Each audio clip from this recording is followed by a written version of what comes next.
चलिए बात करते हैं शो में सबसे पहले आज के पहले महा उपाय की। सवाल क्या है, ध्यान से सुनिए। क्या घर में पैसे की कमी है जो दूर होने का नाम ही नहीं ले रही? सूरज ढलने के बाद मेन गेट के दाएं और बाएं तरफ गाय के घी का दीपक लगाएं। घर में पॉजिटिविटी आएगी। मान्यता है कि इस उपाय से घर में देवी लक्ष्मी प्रवेश करती हैं। आइए अब आपको आज का दूसरा महा उपाय क्या है ये बताती हूँ। सवाल ये है कि क्या कुंडली में राहु केतु परेशान कर रहे हैं? आपको क्या करना है जानिए। शनि और राहु केतु को प्रसन्न करने के लिए घर के पास जो पीपल का पेड़ है वहां शुक्रवार और रविवार को छोड़कर रोज दीपदान करें, मतलब दीप जलाएं। शो में अब वक्त हो गया है आपको आज का तीसरा महा उपाय बताने का। क्या घर में आते ही सिर भारी हो जाता है, कुछ समझ में नहीं आता, सोचने की शक्ति चली जाती है? अगर ऐसा है तो इसका मतलब कि आपके घर में नेगेटिव एनर्जी है। घर की चारों दिशाओं से नेगेटिविटी और अंधकार का नाश करने के लिए छत पर तिल के तेल का दीपक लगाएं। चलिए अब मैं आपको आज का चौथा महा उपाय क्या है ये बताती हूँ। क्या घर में चिड़चिड़ाहट होने लगती है, मन नहीं लगता? हर पूर्णिमा पर सुबह के समय घर के मेन दरवाजे पर आम के ताज़े पत्तों से बनाया हुआ तोरण ज़रूर बांधें। इससे घर में पॉजिटिविटी और अच्छा एनवायरनमेंट रहता है। शो के आखिर में आपको बताती हूँ क्या है आज का पांचवा और आखिरी महा उपाय। सवाल ये है कि क्या करियर की तरक्की रुक गई है? अपने घर की उत्तर दिशा देखिए, वहाँ पर एक नीले रंग की पानी की बोतल, वाटर बॉटल में एक पौधा लगाइए, कांच की बोतल हो। अब ये जोन बुध ग्रह का होता है। जो पौधा मनी प्लांट आप ले सकते हैं। इस वास्तु उपाय से आपके घर में नए अवसर आने लगेंगे, काम में तरक्की मिलेगी। एंटरटेनमेंट की बात हम बाद में करेंगे, पहले आपके कल को अच्छा करते हैं। क्या करना है कल आपको अपनी राशि के हिसाब से मुझसे जानिए। सबसे पहले मेष राशि की बात। मेष राशि वाले लोग, कल आप गायत्री मंत्र का पाठ जरूर कीजिएगा। लक साथ दे रहा है आपका 71%। वृश्चिक राशि वाले लोग, कल चावल ज़्यादा नहीं खाने हैं आपको। भाग्य साथ दे रहा है आपका 60%।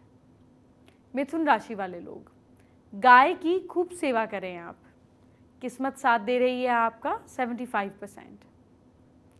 कर्क राशि वाले लोग, चांदी का छल्ला अंगूठे में पहनिए। भाग्य साथ दे रहा है आपका 66%। सिंह राशि वाले लोग, सुबह बुजुर्गों के पैर छूइए। भाग्य साथ दे रहा है आपका 74%।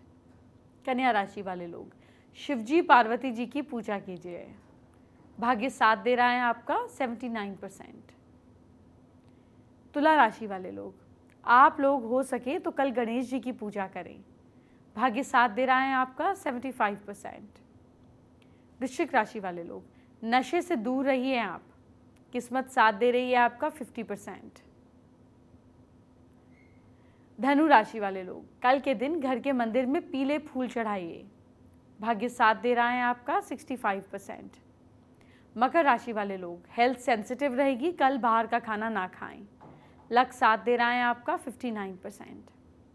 कुंभ राशि वाले लोग, मंदिर में श्रृंगार का सामान दीजिए।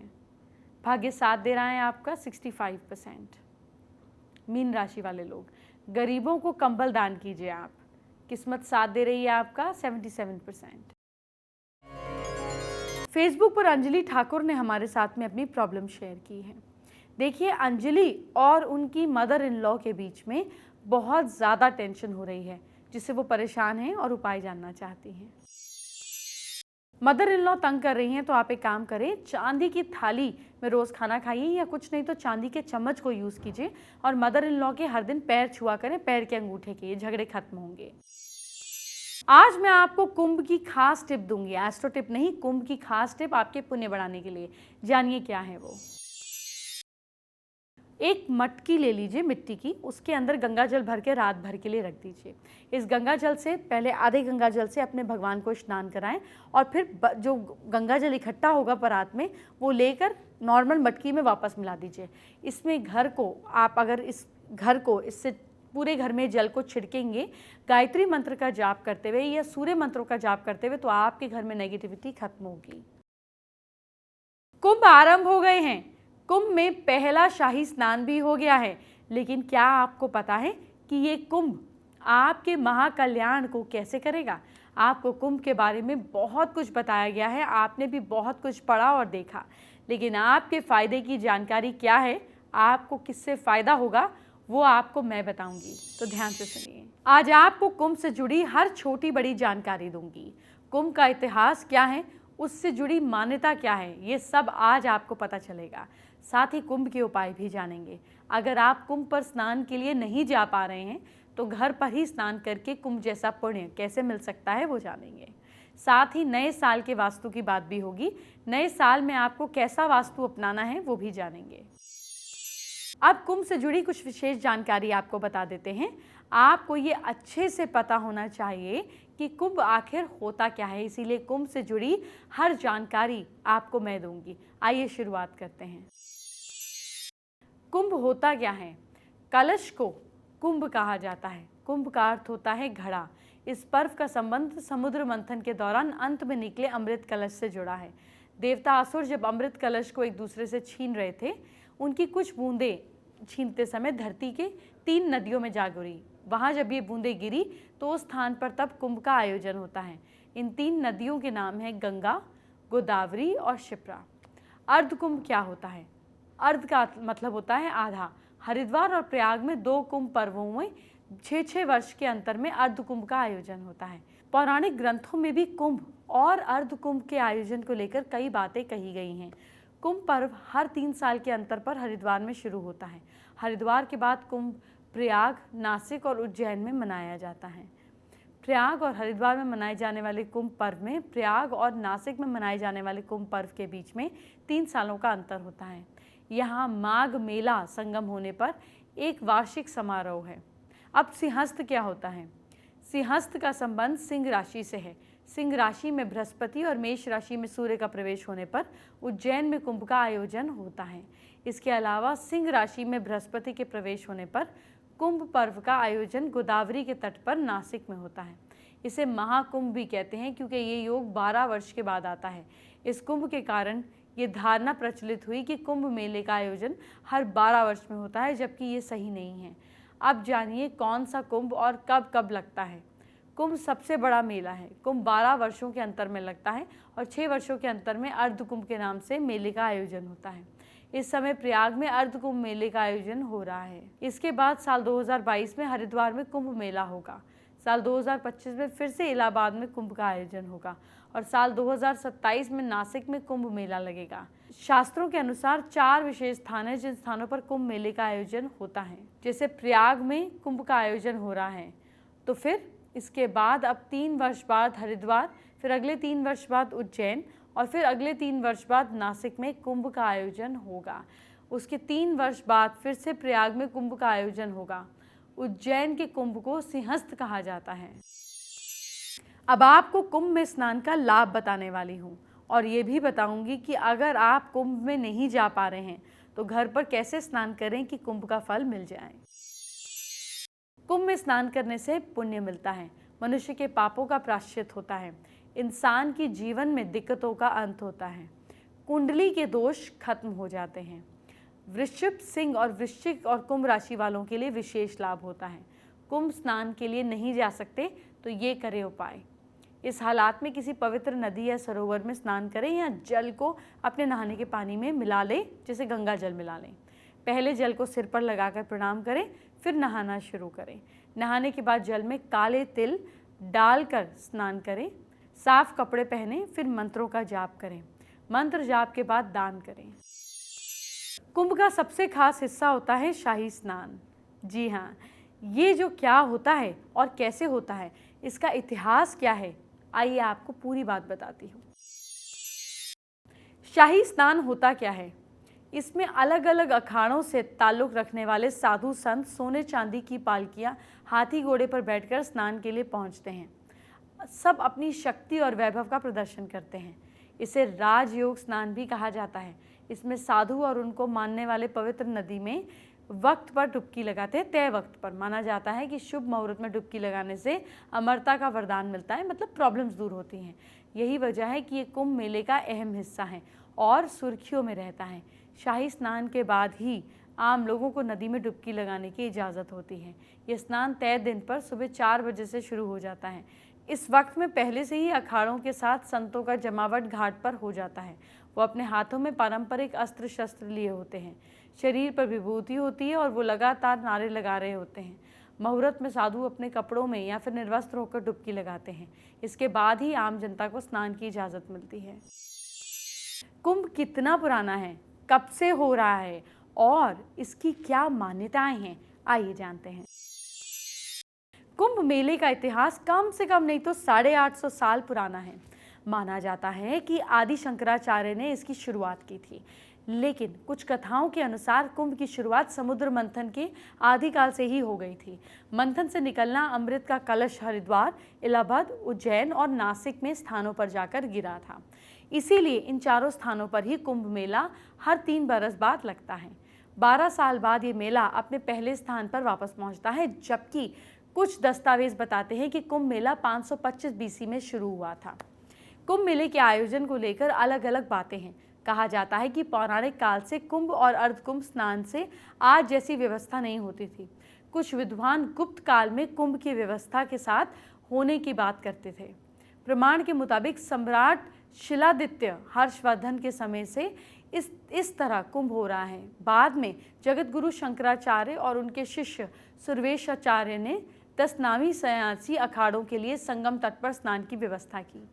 कुंभ के महत्वपूर्ण ग्रह कौन से हैं वो जानिए। कुंभ के आयोजन में नवग्रहों में से सूर्य, चंद्र, गुरु और शनि की भूमिका महत्वपूर्ण मानी जाती है। इसीलिए इन्हीं ग्रहों की विशेष स्थिति में कुंभ का आयोजन होता है। सागर मंथन से जब अमृत कलश प्राप्त हुआ, तब अमृत घट को लेकर देवताओं और असुरों के बीच खींचातानी शुरू हो गई। ऐसे में अमृत कलश से छलककर अमृत की बूंदें जहां गिरी, वहां पर कुंभ का आयोजन किया गया। अमृत के खींचातानी के समय चंद्रमा ने अमृत को बहने से बचाया, गुरु ने कलश को छुपाकर रखा, सूर्यदेव ने कलश को फूटने से बचाया और शनि ने इंद्र के कोप से रक्षा की। इसीलिए इन ग्रहों का संयोग इस राशि में होता है, तब कुंभ का आयोजन होता है, क्योंकि इन चारों ग्रहों के सहयोग से ही अमृत की रक्षा हुई थी। 12 वर्ष नहीं, हर तीसरे वर्ष है कुंभ। गुरु की राशि लगभग 1 वर्ष रहती है। इस तरह 12 राशि के भ्रमण करते हुए 12 वर्ष का समय लगता है। इसीलिए हर 12 साल बाद फिर उसी स्थान पर कुंभ का आयोजन होता है। इसीलिए कुंभ के लिए निर्धारित 4 स्थानों में अलग अलग स्थान पर तीसरे वर्ष कुंभ का आयोजन होता है। कुंभ के लिए निर्धारित चारों स्थान में प्रयाग के कुंभ का विशेष महत्व है। हर 144 ईयर्स बाद यहाँ महाकुंभ का आयोजन होता है। महाकुंभ के संबंध में मान्यता शास्त्रों में बताया गया है कि पृथ्वी पर 1 वर्ष देवताओं का दिन होता है। इसीलिए हर 12 वर्ष पर एक स्थान पर फिर से कुंभ का आयोजन होता है। देवताओं का 12 वर्ष पृथ्वी लोक के 144 वर्ष के बाद आता है। ऐसा मान्यता है कि 144 वर्ष के बाद स्वर्ग में कुंभ का आयोजन होता है। इसीलिए उस समय पृथ्वी पर महाकुंभ का आयोजन होता है। महाकुंभ के लिए निर्धारित स्थान प्रयाग माना गया है। कुंभ का मतलब होता है घड़ा, और घड़े में पानी भरा होता है। कुंभ में भी आप पानी से ही स्नान करते हैं, तो आपको पानी से जुड़ी कुछ खास टिप्स दे देती हूँ, बहुत काम आएंगी। एक जग में पानी भरिए, उसे 3-4 घंटे के लिए सूर्य की रोशनी में रख दीजिए। शाम के समय इस पानी को भगवान को याद करते हुए अशोक या आम के पत्तों की मदद से पूरे घर में छिड़क दीजिए। ऐसा करने से पूरे घर की नेगेटिव एनर्जी दूर होती है और पॉजिटिव वाइब्स घर में आती हैं। शाम के वक्त जब घर में पूजा करते हैं तो आरती करते समय शंख जरूर बजाएं। शंख बजाने और शंख का पानी आरती के बाद घर में छिड़कने से घर का दुर्भाग्य दूर होता है और नेगेटिविटी में भी कमी आती है। अगर घर में किसी भी तरह का कोई भी वास्तु दोष हो तो नियमित रूप से घर में गंगा जल का छिड़काव करना चाहिए। रोजाना ऐसा करने से भी तरह तरह के वास्तु दोष समाप्त होते हैं और घर में पॉजिटिव एनर्जी का संचार होता है। घर को गंगा जल में हमेशा घर में रखने से सुख और संपदा बनी रहती है। इसीलिए घर में एक बर्तन में या मटके में, जिसको हम कुंभ बोलते हैं, गंगा जल भर के जरूर रखें। ये रसोई घर या पूजा घर जैसी पवित्र जगह पे ही रखा जा सकता है। भगवान शिव को हमेशा गंगा जल चढ़ाने से वो खुश होते हैं। इससे इंसान को मोक्ष और अच्छे रिजल्ट्स दोनों मिलते हैं। ज्योतिष के मुताबिक भगवान शिव को बिलपत्र, कमल और गंगा जल चढ़ाने से धन की प्राप्ति के योग भी बनते हैं। कुंभ की तो बहुत सारी जानकारी मैंने आपको दे दी, लेकिन अब आपको नए साल को अच्छा बनाने वाली वास्तु की बात भी बता देती हूँ। वास्तु की 1 नहीं, 2 नहीं, बल्कि 21 जानकारी आपको देने जा रही हूँ। देखिए, घर के मेन गेट से ही पॉजिटिव और नेगेटिव एनर्जी का आदान प्रदान शुरू हो जाता है। वहीं से काम शुरू कर देना चाहिए। अपने घर को सकारात्मक ऊर्जा देने का काम करते हैं तो घर के मेन गेट पर चांदी से बने स्वास्तिक को स्नान देकर, मतलब जगह लगाकर, स्थान देकर पॉजिटिव एनर्जी पैदा करिए।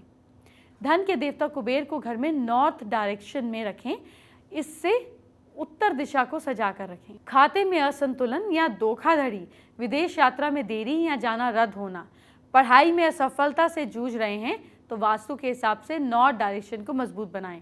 उत्तर दिशा में कुबेर देवता को स्थान देकर अपनी साझेदारी को बढ़ाएं। घर में पेड़ पौधे लगाने से ही पॉजिटिव एनर्जी आती है।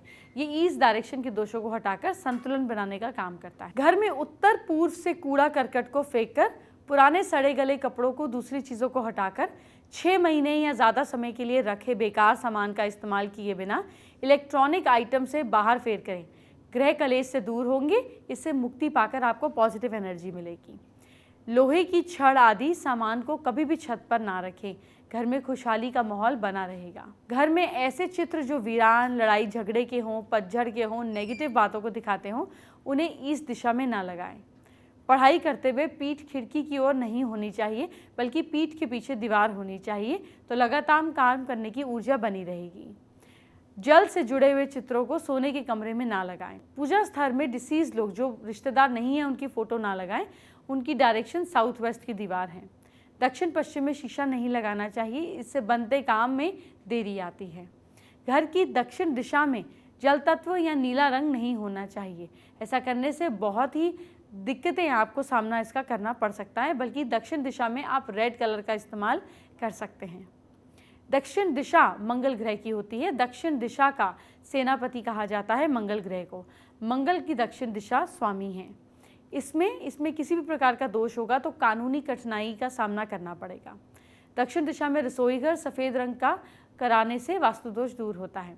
घर के दक्षिण में अगर खुलापन है तो उसे दूर करने के लिए कृष्ण जी की मुरली बजाती हुई मूर्ति या फोटो रख सकते हैं। घर के दक्षिण और पश्चिम कोने में पानी का बहाव, पानी का फ्लो, फुवारा वगैरह नहीं होना चाहिए, वरना सेविंग्स खत्म होती हैं, पैसा ज़्यादा खर्च होता है। नए साल में ज़मीन खरीदते समय उसके आसपास की सड़क और ढलान का खास ध्यान रखना ज़रूरी है। वो प्लॉट ना लें जिस पर दक्षिण पश्चिम की सड़क आ रही हो। दक्षिण दिशा की सड़क वाले प्लॉट को नहीं खरीदना चाहिए। दक्षिण पश्चिम दिशा को कटने वाले प्लॉट को भी नहीं लेना चाहिए। पानी की टंकी, बोरिंग, रसोई घर में पौधे, बैल्कनी, भंडारा, खुली जगह, ढलान, रंग और सज्जा का वास्तु का इस्तेमाल ज़रूरी है। अगर प्लॉट कारोबार के लिए खरीद रहे हैं तो ध्यान रखना चाहिए कि जिस प्लॉट में दक्षिण पश्चिम दिशा में कटी हुई हो, उस प्रॉपर्टी की बिल्डिंग को ना लें। कल बात करेंगे आपकी उंगली की। ये एक उंगली क्या संकेत देती है कि आपकी सरकारी नौकरी लगेगी या नहीं। आपका नाखून क्या संकेत देता है कि आपका नाखून जो है आपको कोई संकट डालने वाला है, कोई संकट से बचाने वाला है। ये सब कल बताऊंगी, लेकिन अब मुझे इजाज़त दीजिए। अपना ख्याल रखिए। Bye bye, take care.